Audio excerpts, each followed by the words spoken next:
નમસ્તે મિત્રો, મારી યુટ્યુબ ચેનલમાં તમારું સ્વાગત છે.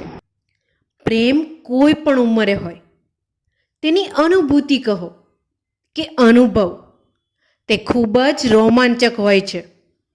અને તેમાં પણ જો વૃદ્ધાવસ્થાનો પ્રેમ હોય ને સાહેબ, તો તે એક અસ્ખલિત ઝરણાની પેઠે વહેતી લાગણીઓનો પ્રવાહ હોય છે.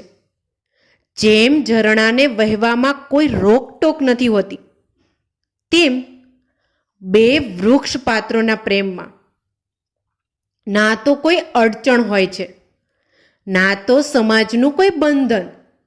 મારો અંગત અનુભવ અહીં તાકવું તો પહેલા મારો ઉપરોક્ત પૂર્વ રૂપરેખા એટલા માટે આપવી પડે, કારણ કે આ અનુભવ કે જેને હું શબ્દોમાં પરિવર્તિત કરી રહ્યો છું, તે વાંચતા પહેલા વાંચનાર વર્ગ કોઈ ગેરસમજ ઊભી ના કરે. ભાગ્યશાળી છું હું કે આધેડ આયુએ પણ મારા ઘરમાં મોભી અને નાક સમાન મારા માતા પિતાનો સહારો મને હજી પણ છે. જીવનની સંધ્યા પણ પસાર કરી ચૂકેલ મારા પિતાને પણ તેમના શરીરના કોઈ એક અંગ કે સાથ છોડ્યો છે, અને તે અંગે છે તેમના કાન. જી હા, મહદ અંશે બહેરાશ કહી શકો, પણ તેમનો 60 વર્ષથી સાથ નિભાવનાર મારી માના કાન પૂરમાં હજી પણ હડતાલ નથી પડી. એટલે એમ કહેવાય કે મારા પિતા મારી માના કાન ભાડે લઈને સાંભળે છે, અને હું પોતે આ ઘટનાનો સાક્ષી બન્યો. વાત એમ બની કે મારા રૂમનું ટીવી અચાનક બળવા ઉપર ઉતર્યું, અને મારી જ એક અતિ પ્રિય ટીવી ધારાવાહિક જોવાથી વંચિત રહી ગયો. તરત જ વિચાર આવ્યો કે નીચે આવે મારા માતા પિતાના રૂમના ટીવી ઉપર પણ એ લોકો એ જ ધારાવાહિક જુએ છે જે હું પણ જોઉં છું. હું તો પલકવારમાં ઘસી ગયો તેમના રૂમમાં, અને સદનસીબે હજી ધારાવાહિક શરૂ થવાને 2 મિનિટની વાર હતી. ટીવી આપણા જીવનમાં કેટલું મહત્વનું સ્થાન ધરાવે છે એનું મને આજે ભાન થયું. ખેર, મારા માતા પિતાનું તેમના પલંગ ઉપર બિરાજમાન થયેલા જ હતા. તેમના દરબારમાં બીજા બધા મંત્રીઓ તેમનું સ્થાન ગ્રહણ કરી, એવી રીતે હું પણ બાજુમાં રાખેલી ખુરશી ઉપર બેસી ગયો. એ હલો, આ આવી ગયો.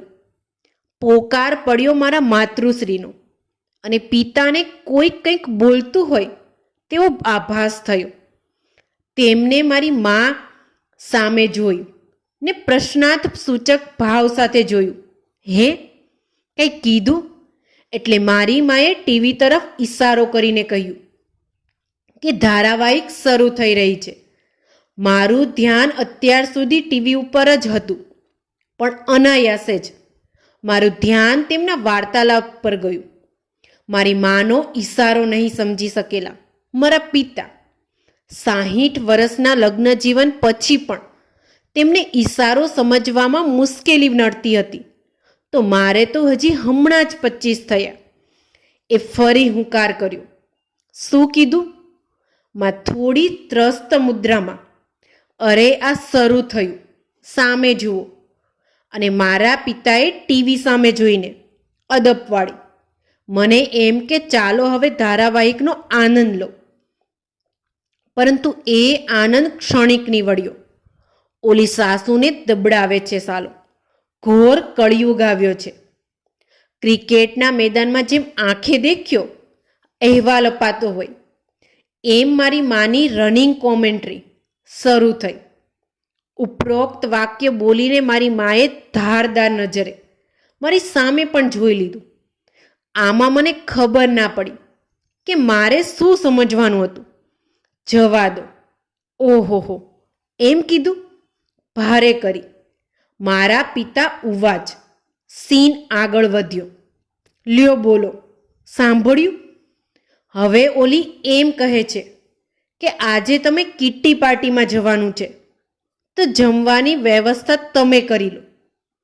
મારી માએ ખો આપી મારા પિતાને. અરે રે રે, તો હવે શું કરશું? મારા પિતાને ચિંતા થવા લાગી. મારી માએ માઇક પાછું તેમની પાસેથી ઝૂંટવી લીધું અને ઉવ્વા જ હવે આ ઘરડીમાં રસોઈમાં જઈને રસોઈ કરશે. ખરેખર કભાળજાત કહેવાય. આ બધામાં મેં હરામજો ટીવીનો એક પણ સંવાદ સાંભળ્યો હોય. મને અત્યાર સુધી ખબર જ નહોતી પડી કે ધારાવાહિકમાં શું ચાલી રહ્યું છે, અને ત્યાં જ વિજ્ઞાપનનો દોર શરૂ થયો. મને એમ કે હવે 2 મિનિટ સરહદે શાંતિ રહેશે, પણ મારી આ આશા ઠગારી નીવડી. ટીવી ઉપર શ્વાન લોકોના ખાદ્ય પદાર્થનું વિજ્ઞાપન આવી રહ્યું હતું. આ જુઓ, આપણી બ્રાન્ડી, મારી પાળીતી. હવે તો જાનવરોના ખોરાકનું પણ વિજ્ઞાન આવવા લાગ્યું છે. પિતાએ હવામાં હાથ ઉછાળીને, જમાનો બદલાઈ ગયો છે. માણસોને ખાવાના ઠેકાણા નહીં, અને જાનવરો માટે કેટલું બધું. જેમ તેમ કરીને વિજ્ઞાપનનો પૂરો થયા અને ધારાવાહિક ફરી પાછું ગાડે ચડ્યું. આ શું બોલ્યા? પિતાએ પ્રશ્નરૂપી બાણ છોડ્યું, અને જેમ રામાયણ ધારાવાહિકમાં આકાશમાં 2 બાણ સામસામે ટકરાય, તેમ મારી માએ પણ જવાબરૂપી બાણ છોડ્યું. એની બૈરી આટલી હેરાન કરે છે, પણ તેનો આ ગોરધન લટુડો પટુડો થઈને એની બૈરીની આજુબાજુ ગરબા રમી રહ્યો છે. હે બાપા કંઈ સમજ્યા નહીં, અને મારી માનો પિત્તો ગયો. અરે, તમે તો જરા પણ સાંભળતા નથી, સાવ બહેરા છો. ઓલાને પ્રેમ ઉભરાઈ રહ્યો છે. જુઓ ને કેવો ગોળ ગોળ ફરી રહ્યો છે. સાલા, અત્યારના છોકરાઓએ તો દાટ વાળ્યો છે. કોઈને કંઈ કહેવા જેવું જ નથી. મારી માએ પોતાનું વૃત્તાંત સંભળાવ્યું. ફરી પાછું મારે સામે જોયું. હું પણ નજર ચૂકવીને ટીવી તરફ ધ્યાન કેન્દ્રિત કરવા લાગ્યો. ત્યાં જ ફરી પાછો વિજ્ઞાપનનો સમય. હું માથું પકડીને બેઠો હતો. ત્યાં જ ટક ટક ટક ટક ટક અવાજ આવવા લાગ્યો. મેં બાજુમાં નજર કરી તો મારા પિતા દવાના ડબ્બા ઉપર સ્ટીલની ચમચી ઠોકી રહ્યા હતા.